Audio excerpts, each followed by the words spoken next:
बात मुद्दे की। मैं हूं अविनाश। आज का हमारा विशेष है लॉकडाउन 4, परमिशन, पाबंदी और मजदूर। क्या हालात हैं मजदूरों की, और लॉकडाउन 4 में जिस तरह की रियायतें केंद्र सरकार ने दी हैं, और राज्य सरकारों पर भी बहुत कुछ छोड़ा है, बहुत छूट दी है राज्य सरकारों को कि वो भी अपने मुताबिक अपनी वस्तु और परिस्थितियों को देखते हुए अपने फैसले ले सकते हैं। और यही है हमारी आज चर्चा के विषय। और हम सीधे चलते हैं हमारे ग्रुप एडिटर रिजवान अहमद सिद्दीकी जी के पास और चर्चा का आगाज करते हैं। रिजवान जी,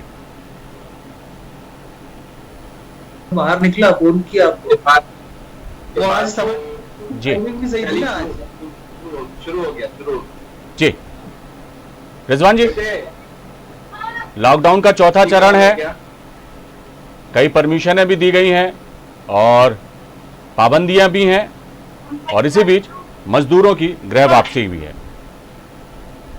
कई मोर्चों पर सरकार जो है चुनौतियों का सामना कर रही है, क्या कहेंगे जी?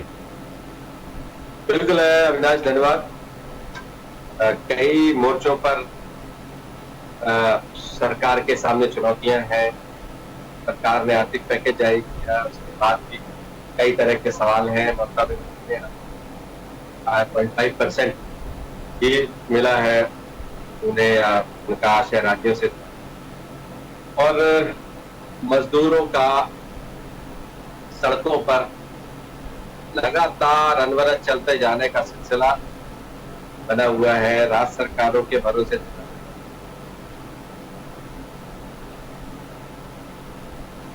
मजदूर बहुत परेशान हाल है और समस्याओं से घिरा। तो ऐसी सारी परिस्थितियों के भी बहुत से सवाल हैं। रोज सवाल खड़े होते हैं, पक्ष विपक्ष की बात होती है, विपक्ष पर सत्ता पक्ष निशाना साधता है और विपक्ष का निशाना है। प्रियंका गांधी ने 100 बसें मुहैया कराने का ऐलान किया, काफी देर तक योगी सरकार ने नंबर मांगे हैं और ड्राइवरों के, तो ये सिलसिला है, चल रहा है। कई जगह मजदूर फिर बड़े पैमाने पर बस स्टॉप और रेलवे स्टेशन में आए और इसकी वजह से कई जगह पुलिस को हल्का बल भी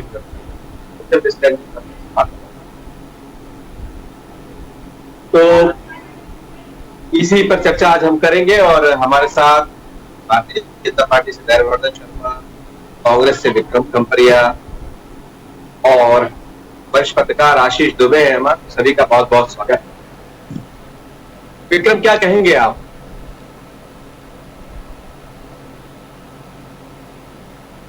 जो विषय अभी आपने बताया उस विषय की शुरुआत मैं यहाँ से करता हूँ कि परसों रात को हमारे पूरे देश में जो मृतक संख्या थी वो 2862 थी, जो कल रात बढ़कर 3025 हो गई।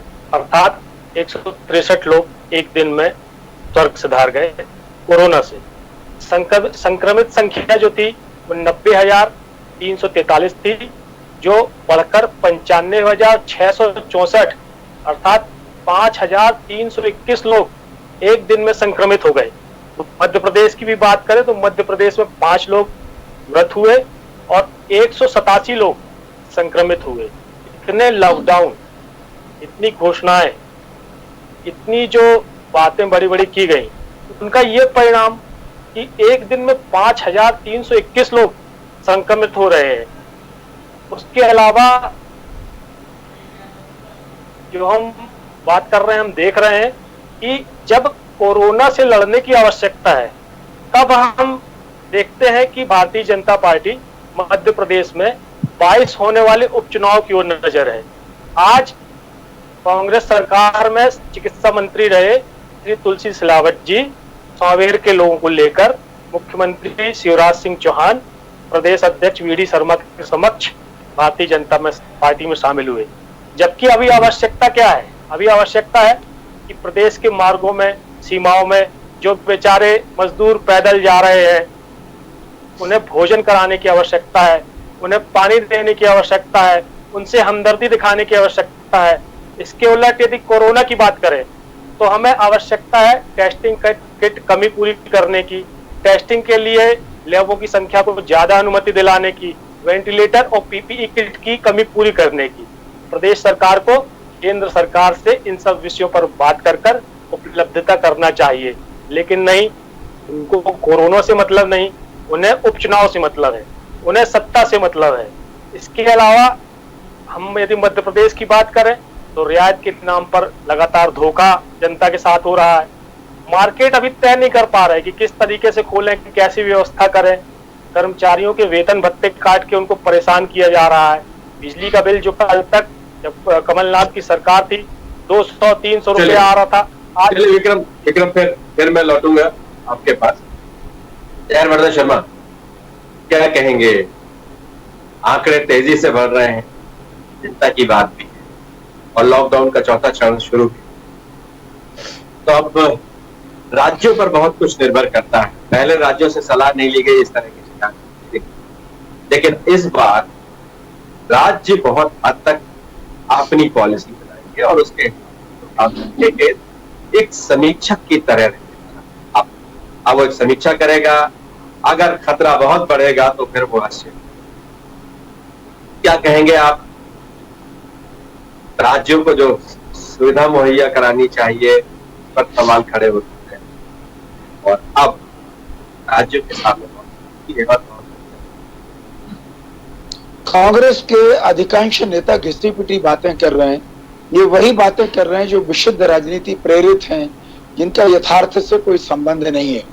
यदि आज भी कोरोना के पीड़ित निकल कर के आ रहे हैं, यदि आज भी कोरोना से कुछ संक्रमित होकर के कुछ लोग मर रहे हैं, तो क्या ये अनएक्सपेक्टेड है? क्या ये किसी को पता नहीं है कि देश अभी कितने संकट काल से गुजर रहा है? क्या किसी ने घोषणा कर दी है कि बीमारी से मुक्त हो गए हिंदुस्तान या मध्य प्रदेश की? कोई आंकड़े निकल कर के आ गए तो आप उस पर बहुत आश्चर्यचकित हो रहे हैं। कांग्रेस को अपनी नीति स्पष्ट करनी चाहिए। हिंदुस्तान भर में बताए कांग्रेस कि आप लॉकडाउन के पक्ष में हैं या लॉकडाउन के विरोध में, आप लॉकडाउन चाहते हैं या नहीं चाहते हैं, आप केवल कमियां निकालना चाहते हैं। और प्रारंभिक तौर पर जब अमेरिका, इटली, फ्रांस में लोग मरे जा रहे हो, हजारों की तादाद में प्रतिदिन लोग मर रहे हैं, तब भारत के पास क्या उपाय था? एकमात्र उपाय था कि देश के प्रधानमंत्री, जिसमें करोड़ों लोग आस्था रखते हैं, वो कठोर निर्णय सुना दें लॉकडाउन का, और लोग मर्यादित ढंग से, हृदय से, पूरे अनुशासन के साथ उस बात को सुनकर के अपने दरवाजे के भीतर चले जाएं, ताकि ये कोरोना कैरियर्स बीमारी को ज्यादा न फैला सकें। और उसी का परिणाम है कि 130 करोड़ से अधिक की आबादी वाले देश में हम 3% से अधिक मृत्यु दर नहीं है। इसका अर्थ है सीधा सीधा कि परिस्थितियां सरकार के नियंत्रण में है, हालात स्वास्थ्य विभाग के कंट्रोल में है, और जो पीपीई किट और इन सब चीजों की बातों का रोना धोना आप मचाए हुए, कहीं कोई अकाल नहीं पड़ा है। जितनी आवश्यकता उतने टेस्ट हो रहे हैं, इलाज के लिए जितने उपकरणों की आवश्यकता वो सभी सरकारों में, अस्पतालों में उपलब्ध है। कोई बहुत फिक्र की आवश्यकता नहीं है। अगर आपको फिक्र करनी है तो लोगों की मदद करिए, उनके भोजन पानी की चिंता करिए। आज भी मध्य प्रदेश में सड़कों पर जो भोजन पानी का प्रबंध हो रहा है वो कांग्रेस के लोग नहीं कर रहे हैं, माफ कीजिए, या तो मध्य प्रदेश की आम जनता कर रही है, या नौजवान समाज सेवी कर रहे हैं, या भारतीय जनता पार्टी के नेतृत्व में प्रदेश अध्यक्ष जी की बात मान करके बीजेपी के लोग गली मोहल्ले पर खड़े होकर के उनकी मदद कर रहे हैं। और उसी का परिणाम है कि जो महाराष्ट्र से पूरा का पूरा भूचाल आया मजदूरों का, वो यहाँ से निकल रहा, वो कह रहा हमारी सुनवाई कहीं नहीं हुई। वो बारी बारी से मध्य प्रदेश की जनता की भूरी भूरी प्रशंसा कर रहा है कि यदि हमको कहीं दाना पानी मिला, सम्मान के साथ भोजन पानी मिला है, तो मध्य प्रदेश की धरती पर मिला है। इसलिए मुझे लग रहा है इस संकट काल में हम सबको सकारात्मक बातें करनी चाहिए। आशीष, क्या कहेंगे? जी, बार बार कहा जाता है सियासत की जा रही है, सियासत की जा रही है, तो ये तो लोकतंत्र है। लोकतंत्र में सियासत तो एक अभिन्न अंग है जी। और उसके अलावा एक दूसरे पर यह आरोप लगाया जा रहा है, जैसा कि आज दिन भर चर्चा में रहा कि मजदूर फिर सड़कों पर आए, तो सड़कों पर वो बदहवास से भागे जा ही रहे हैं अपने मंजिल की ओर, लेकिन फिर बहुत बड़े पैमाने पर गाजियाबाद में बहुत बड़ी संख्या पर जी नहीं क्या और 100 गाड़ी उत्तर प्रदेश की सीमा पे कांग्रेस ने खड़ी की और घंटों खींचातान चलती रही। कहा जाता था कांग्रेस कर रही है। कांग्रेस का कहना था कि हम मजदूरों को, उन गरीबों को उनके मंजिल तक सरकार ने उनसे नंबर और नाम मांगे। ड्राइवर ये जिस तरह की चीजें हैं, ये इतना अलग अलग बिखरा बिखरा सा क्यों लगता है? देखिए, ये जो सारा जो सीन सामने आ रहा है, इसमें अब सबसे बड़ी एक जो कमी दिखती है, उसमें सबसे बड़ी बात यह है कि इसमें कोऑर्डिनेशन का बहुत बड़ा अभाव है। और जिस बुनियादी समस्या की तरफ सबसे पहले ध्यान दिया जाना था, उस समस्या पर सबसे बाद में ध्यान दिया जा रहा है।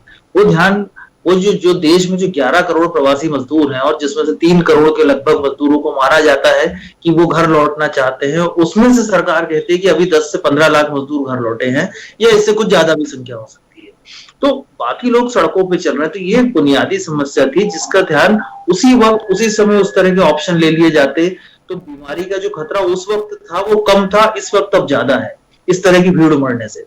तो ये एक चीज ये है कि इस पे कोऑर्डिनेशन का अभाव हुआ और जैसे जैसे समय गुजरता गया तो हर राज्य की एक अपनी लाइन हर राज्य अपनी लेते चले गए और उसके बाद सारी स्थितियां ये बनी। उत्तर प्रदेश की जो मजदूरों का है, कल आप देखिए रीवा में उनकी जो है सीमा पर उनको उत्तर प्रदेश ने रोक दिया था और वहां रीवा के पास उसमें फिर बवाल हुआ जो उत्तर प्रदेश के मजदूर थे।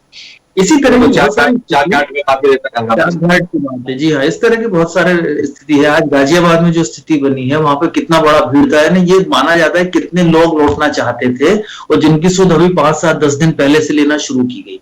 तो ये राजनीति से बड़ा एक मुद्दा है, इसको उस नजरिए से मैं देखता हूं, क्योंकि उसको अगर आप वो समय रहते उसको देख लिया जाता तो शायद ये स्थिति नहीं आती। दूसरी बात यह है कि अभी कोरोना टेस्टिंग और इसकी जो बात आई थी उसमें ये बात भी बहुत सही है कि अभी कुछ दिन पहले तक के आंकड़े थे कि देश में सिर्फ 10 लाख टेस्टिंग हुई, ये 130 करोड़ का देश है।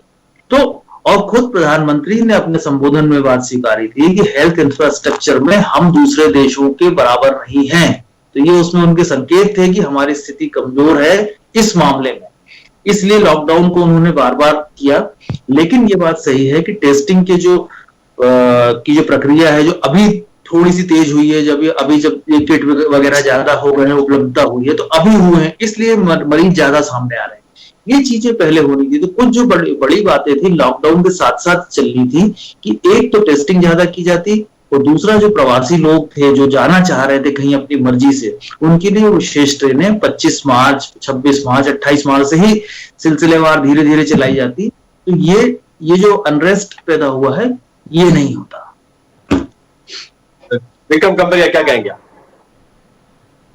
अभी हमारे भारतीय जनता पार्टी के मित्र कह रहे थे कि देश में 5,321 लोग जो संक्रमित संख्या बढ़ी एक दिन में, ये छोटी बात बता रहे थे। 3% मृत्यु दर ये बता रहे हैं। आज हम मृत्यु दर में विश्व के 20 देशों के बाहर हैं, 20 देशों में हम नहीं है। यदि विश्व की यदि ये बात करते हैं तो दूसरी बात कर रहे हैं कि कांग्रेस के लोग नहीं कर रहे गरीब मजदूरों की मदद, तो कांग्रेस ने ही शुरुआत की रेल टिकट का पैसा देने की, कांग्रेस ने ही शुरुआत की गरीबों से मिलकर, राहुल गांधी ने उन्हें अपने घर तक पहुंचाने की, प्रियंका गांधी ने शुरुआत की उत्तर प्रदेश के मुख्यमंत्री से अनुमति मांगकर 100 बसें खड़ी करने की। लेकिन उन सब चीजों में अड़ंगे लगाए गए।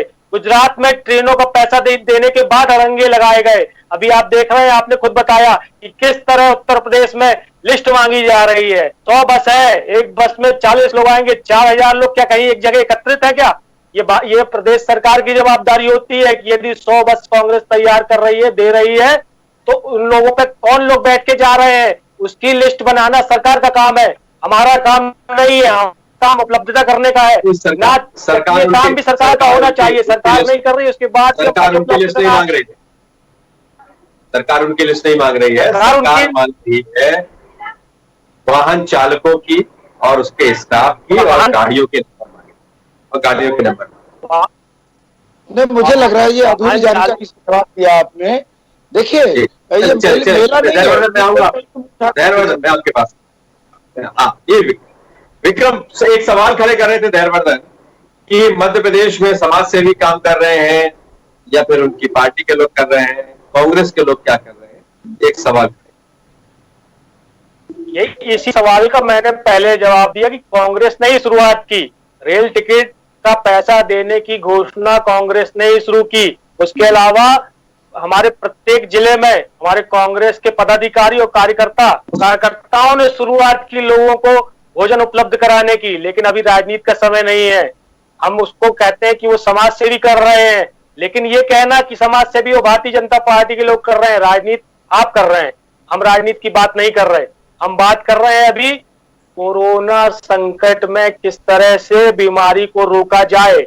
उसके अलावा जो एक आपकी अनिर्णय की स्थिति, आपके बिना किन कर्तव्य विमूढ़ होकर आपने निर्णय ले लिया, जो ये मजदूर सड़कों पर उतर आए, इनके लिए क्या व्यवस्था की जाए। आज लगभग 50-45 दिन होने के बाद भी सड़क पर मजदूर मजबूर की अवस्था में घूम रहा है। वो नहीं समझ पा रहा है कि किस तरह वो घर पर पहुंच पाए। सरकार क्या कर रही है इसके लिए? बिल्कुल। धर्मवर्धन शर्मा, देखिए, फिर मैं इनकी पोल खोलूंगा तो इनको बुरा लगेगा। ये जिस रेल की बात कर रहे हैं, शिवपुरी के मेरे 2 परिचित श्रमिक भरूच में रहते हैं, उन्होंने सीधा सीधा आरोप लगाया है कि हिंदुस्तान में एकमात्र रेल बुक ही कांग्रेस के द्वारा, उसका पैसा दिया तारिक अनवर साहब ने, और वो भी वहां एक मदरसा भरूच में। केवल वहां के विद्यार्थियों को भेजने के लिए कांग्रेस का दिल पसीजा। भरूच के या गुजरात के बाकी श्रमिकों के लिए आपके जेब से 1 टका नहीं निकला। दूसरी बात सुन लीजिए, जिन बसों की बात आप कर रहे हैं, प्रशासन ने केवल इतना ही तो कहा कि चालक और परिचालक की लिस्ट आप व्यवस्थित तरीके से दीजिए, फिर आपको अनुमति मिल जाएगी। धर्मवर्धन, ये मैं कह चुका हूँ। जी, और वो कल से कह रहे हैं, वो कल से कह रहे हैं कि हम 100 बस उपलब्ध कराना चाहते हैं। उन्होंने बस के बारे में जानकारियां भी दी, लेकिन आपकी तरफ से बहुत देर से, जब बस सीमा पर आकर खड़ी हो गई, उसको लेकर मीडिया में सुर्खियों से आने लगा, तब उसके बाद आपने इस तरह का कदम उठाया। ऐसे समय में तो अब त्वरित रिस्पांस बहुत आवश्यक है। नहीं, लगातार एक्सीडेंट हो रहे हैं सड़कों पर। आप जान रहे हैं कि श्रमिक मर रहे हैं। ऐसे मुंह उठा करके किसी भी बस को परमिशन नहीं दी जा सकती। वहां के डीएम को, वहां के आरटीओ को ये विधिवत आवेदन दें, अपनी आईडी जमा कराएं, वहां कौन कंडक्टर होगा, कौन ड्राइवर होगा, क्या कोई और व्यक्ति जाएगा, और वो कहां से कहां तक जाना चाहते हैं, अपना दें, कौन डीजल का प्रबंध करेगा, कि क्या ये सिर्फ बस दे रहे हैं, डीजल सरकार देगी। सारी चीजों की बात करके ये आए, सकारात्मक तरीके से आए, कौन मना करेगा भाई। कांग्रेस पार्टी ने पत्र दे चुके हैं, आपके सारे सवालों का जवाब वो दे चुके हैं, कल पत्र दे चुके हैं। उत्तर प्रदेश के प्रदेश अध्यक्ष पत्र दे चुके हैं। सरकार ने भी इनको लिख करके दे दिया कि ये सारा डाटा। एक सवाल वो कर रहे थे, विक्रम कपड़िया, ऐसे समय में जब आप संकट से निपटना चाहिए, आपका ध्यान चुनाव पर, तो एक आरोप लगा रहे। और सावेर के आज कई लोगों को आपने भारतीय जनता पार्टी की सदस्यता ज्वाइन कराई है। मुख्यमंत्री, पूर्व मुख्यमंत्री कमलनाथ ने भी ट्वीट करके आरोप लगाया कि वहां लोगों को शामिल करने में आपका ध्यान है, चुनाव लड़ने में आपका ध्यान है, आपका ध्यान जनता की मदद करने में नहीं। आप बहुत कई तरह से बड़े स्तर पर आप काम नहीं कर पा रहे हैं। और साथ में उनका ये भी आरोप है कि लोगों के पास नहीं बन रहे, लेकिन इन लोगों को पास कैसे इतनी जल्दी? जी देखिए, राजकाज चलेगा क्योंकि जान है और जहान भी है। कोरोना से लड़ाई भी अपने स्तर पर लड़ी जाएगी, बाकी के काम भी चलेंगे, चल भी रहे, चाहते भी लोग, सरकार भी चाहती है, समाज भी चाहती है कि शेष काम भी गति पकड़े। पर मैं निवेदन करना चाहता हूँ कि सावेर के 4-6 लोगों ने बीजेपी ज्वाइन कर ली, ये स्वाभाविक है, उनके नेता ने बीजेपी ज्वाइन कर ली तो वो करेंगे। पर जब 80 करोड़ लोगों को, फिगर सुनिए विक्रम जी, एक लगभग 135 करोड़ के देश में 80 करोड़ लोगों को मुफ्त राशन दे रही सरकार, गेहूं चावल, वो भी एडवांस में पहले 3 महीने का दे दिया, अब 2 महीने का और दिया जा रहा है। तो क्या सरकार काम नहीं कर रही है? 6 करोड़ 81 लाख लोगों को गैस सिलेंडर फ्री में, 3 सिलेंडर बिना 1 रुपया लिए दे रही है सरकार। तो क्या गरीबों की चिंता नहीं कर रही है सरकार? 8.7 करोड़ किसानों के खाते में 2-2 हजार रुपए सरकार ने डाले हैं। क्या गरीबों की चिंता नहीं कर रही है सरकार? मनरेगा ये जो आप किसानों वाला जिक्र कर रहे हैं, ये तो सरकार की पुरानी स्कीम है, ये तो पुरानी स्कीम है, इसमें नया क्या? नहीं, ये मैं जो बता रहा हूं ये नहीं है। ये से 3 जी। सिलेंडर जो तोड़ दिए जा रहे हैं, ये बिल्कुल नहीं है। मैं किसानों वाला जिक्र कर रहा हूँ। 2,000 रुपए का जो आपने जिक्र किया, ये तो आपके बजट का प्रावधान है, पुरानी स्कीम है। आप इसमें नया नहीं तो अभी पैसा दिया ना, अभी इसलिए जी। दिया प्राथमिकता के आधार पर। हो सकता है वो तो ये देना पैसा था। महीने 2 महीने नहीं, हो सकता है 2 महीने बाद दिया जाता है दीवान साहब, तिमाही के हिसाब से। पर तत्काल इसलिए दिया गया कि लोगों के हाथों में पैसा पहुंचे, ताकि अपने घर की दवा दारू और उसका व्यवस्थाओं का, राशन पानी का इंतजाम कर। ममता बनर्जी ने आज आरोप लगाया, पहले भी उन्होंने कहा था कि आपने जो 20 लाख करोड़ का प्रधानमंत्री ने घोषणा की, वो शून्य है।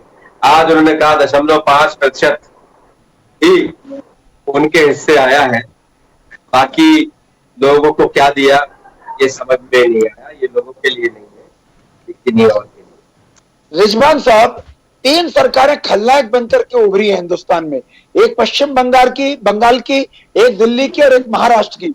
मजदूरों को किसने भड़काया? शुरुआत हुई दिल्ली से, उसके बाद महाराष्ट्र पूरा का मेला रेला पूरा ठेल दिया, चले जाओ उत्तर प्रदेश, बिहार, झारखंड, पश्चिम बंगाल की ओर। पश्चिम बंगाल की वो दीदी रेल की व्यवस्था नहीं कर पाई, केवल 15% पैसा इनको जमा करना था कि भाई रेल मिल जाए तो मजदूर समय पर पहुंच जाए। तो मुझे लग रहा है कहीं ना कहीं कोई षड्यंत्र भी हो रहा है कि हिंदुस्तान में अफरा तफरी की स्थिति बने, कानून व्यवस्था पर सवाल खड़ा हो और लोग परेशानी उत्पन्न करें। बार बार सवाल ये उठता है, कि ये आपने राज्यों पर क्यों डाल दिया? रेल आपकी थी, वो साधन आपका, सुविधा आपकी, और आपात परिस्थितियों में गरीबों को मदद करने के लिए आगे बढ़ना था। तो ऐसे समय में ये किराए का एक हिस्सा राज्यों पर क्यों डाल दिया? क्यों नहीं केंद्र ने इस जिम्मेदारी को उठाया?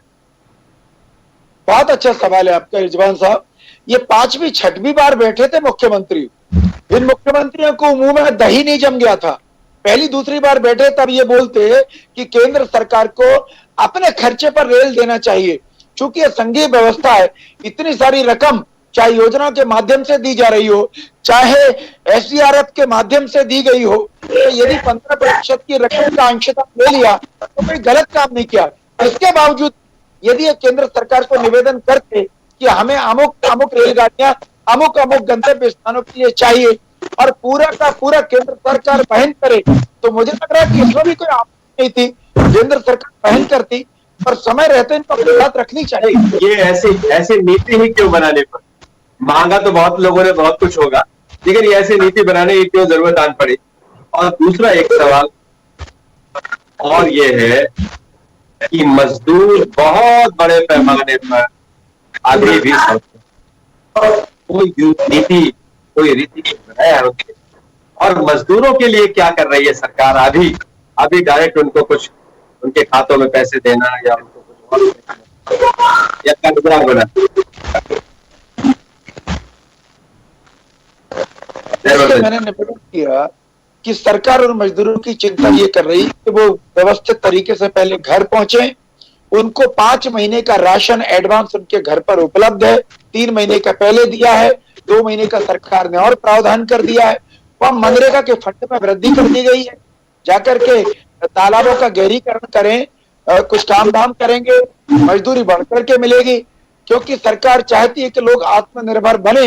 ऐसा ना हो कि कोरोना के आड़ में लोग बिल्कुल आत्मनिर्भरता लोगों की खत्म हो जाए। और कांग्रेस सरकार ने इस देश को पंगु बनाने का प्रयास किया है।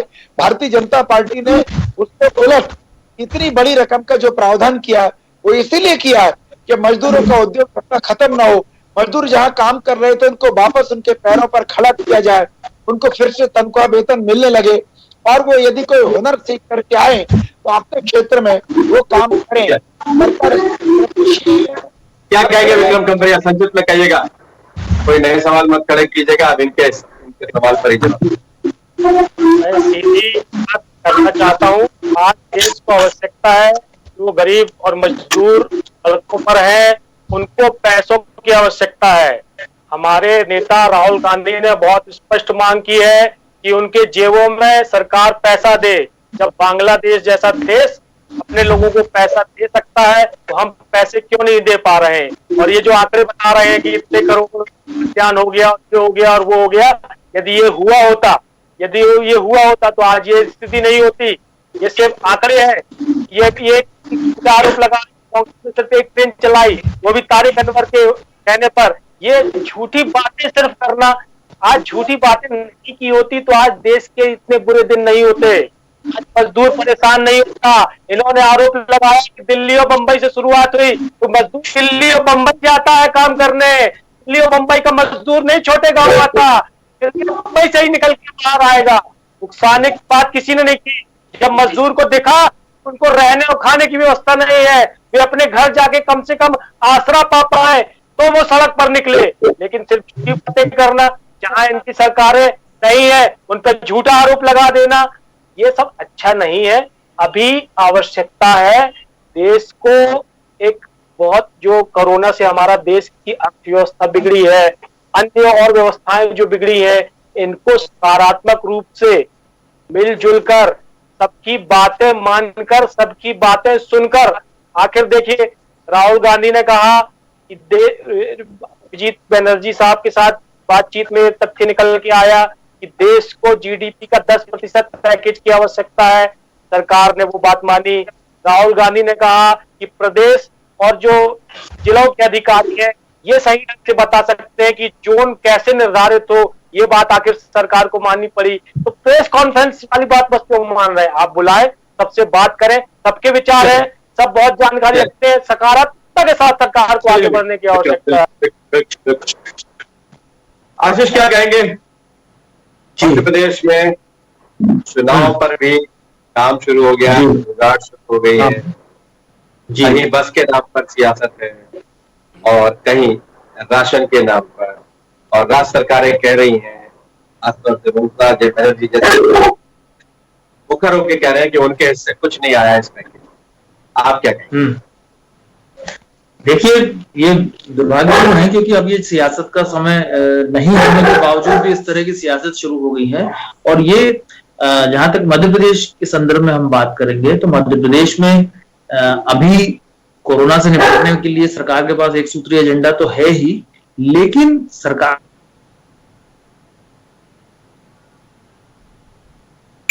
साबित करना है, उसे अपने बहुमत में आना है और सारी चीजों को अपना एक स्पष्ट रूप से अपनी मेजॉरिटी साबित करनी है। तो इन सब चीजों के चलते, इन राजनीतिक मजबूरियों के चलते मुझे लगता है कोरोना से निपटने के साथ साथ ये प्रक्रियाएं भी अभी चलेंगी, अभी हमें और देखने को मिल सकती हैं। जैसा आज हुआ, तुलसी सिलावट के लोग वहां पर आए, कांग्रेस ने आपत्ति करी कि रेड जोन के लोग यहाँ कैसे आ गए, पास कैसे मिले उन्हें, वो सारी चीजें। तो ये अब ये साथ चीजें चलती रहेंगी क्योंकि ये राजनीतिक तकाजे हैं और सरकार चलती है तो राजनीति, प्रशासन सब साथ साथ चलते हैं। तो मध्य प्रदेश की ये अभी मुझे लगता है नियति है कि ये दोनों चीजों को सरकार को साथ चलाना पड़ेगा। दूसरी बात ये है कि जो ये बात हुई कि कोरोना को लेकर के जो सारा देश का जो सिनेरियो है, मुख्यमंत्रियों की जो दिक्कतें हैं, तो ये बात बिल्कुल सही है कि इसमें भाजपा को एक बड़ा दिल रख करके अभी इस वक्त किसी भी, देखिए जो भी दूसरे दल हैं या अभी भाजपा के मुकाबले में जो छोटे दल हैं वो शिकायत निश्चित रूप से करेंगे और केंद्र से ही करेंगे। तो अभी इन सब चीजों में फंसने की बजाय भाजपा को ये चीजें, भाजपा की सरकार को ये चीजें देखनी चाहिए हैं कि पहले लोग जो घर जाना चाहते हो या तो सुरक्षित घर पहुंच जाएं, वो या वो जहां है रहे, वहां भाजपा उनको सरकार उनको सुरक्षित तौर पे रख ले। ये सारी चीजों को देखना जरूरी है।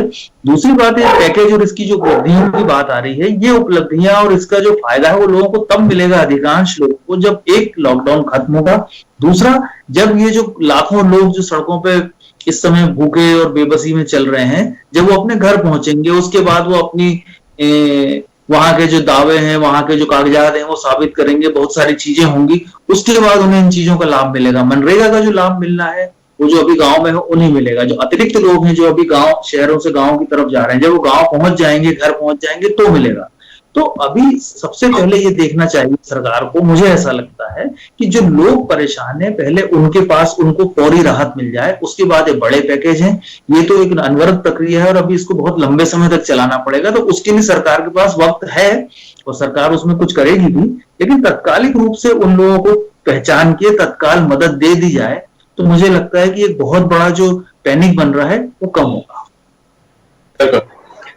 आशीष, आप हमारे साथ, धर्मधन आप कुछ कहना चाहते हैं? नहीं, मैं केवल इतना ही कहना चाहता हूं आशीष जी की चिंता जायज है, पर मजदूरों की चिंता सरकार कर रही है। केंद्र सरकार ने सभी राज्य सरकारों को पैसा दिया है कि आते जाते मजदूरों को आश्रय दीजिए, भोजन दीजिए और उनको ठीक से आगे पहुंचाइए। नंबर 1। नंबर 2, संकट काल में पैसे से ज्यादा रोटी की जरूरत होती है।